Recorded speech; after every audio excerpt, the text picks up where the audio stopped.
तकरीर करना हमारा मकसद नहीं था। हमें तो गवर्नमेंट को ये दिखलाना था, चंद्रा जी की गवर्नमेंट को, कि आप जिस सूबे और स्टेट के चीफ मिनिस्टर हैं वहां का मुसलमान चाहता क्या है।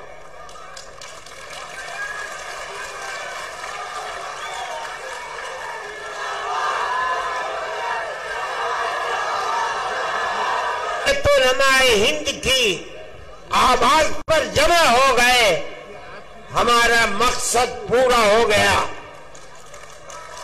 हम ये समझते हैं क्या, हम ये समझते हैं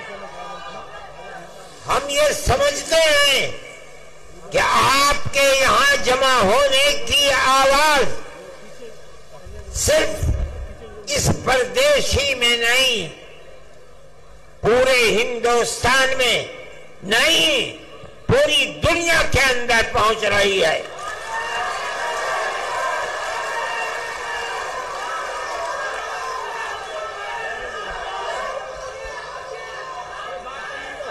हम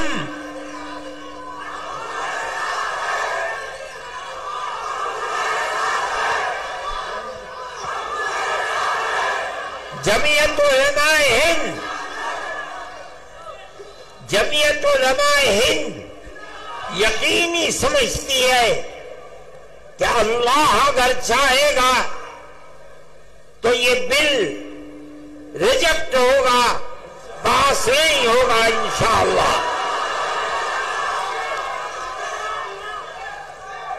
आपकी गवर्नमेंट जिन बैसाखियों के ऊपर बीजेपी गवर्नमेंट टिकी हुई है, आपकी गवर्नमेंट इस आवाज के बाद जो आज आप आवाज दे रहे हैं, यकीनन इस बिल की मुखालफत करेगी।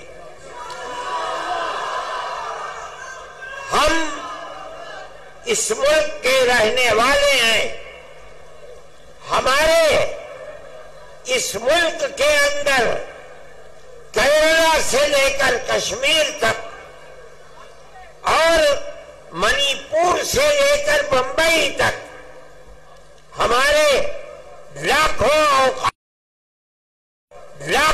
औकाफ हैं।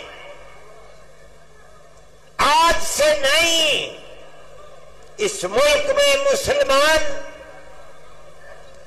1300 साल से रहता है। 1300 साल से केरला से लेकर शिमाली हिंदुस्तान तक, मगरबी हिंदुस्तान से लेकर मशरकी हिंदुस्तान तक 1300-1400 साल से हमारे औकाफ हैं। बड़ी बड़ी मस्जिदें हैं।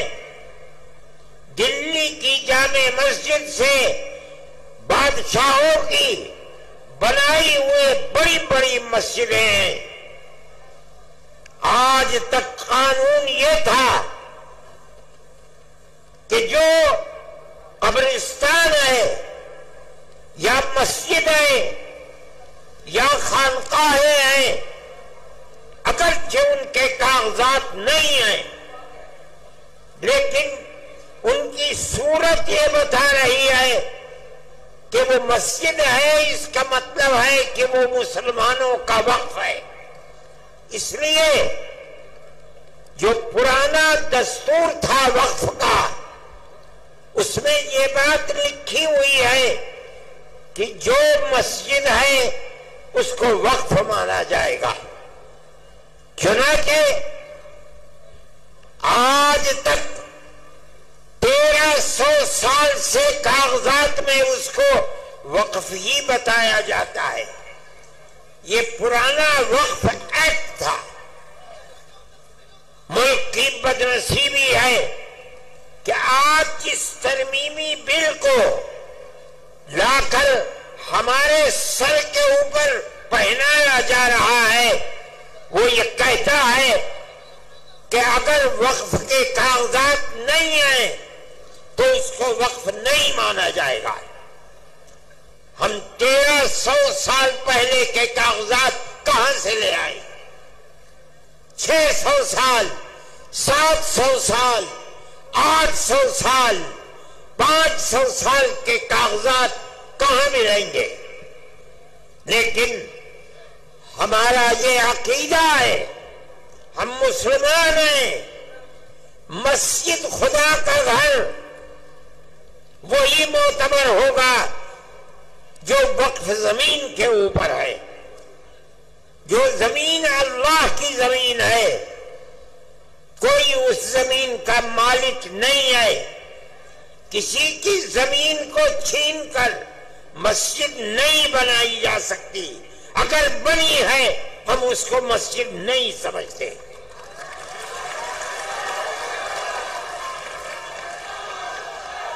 मस्जिद खुदा का घर वही है जो खुदा की जमीन के ऊपर है। जो अल्लाह की जमीन पर नहीं है हम उसको मस्जिद नहीं मानते।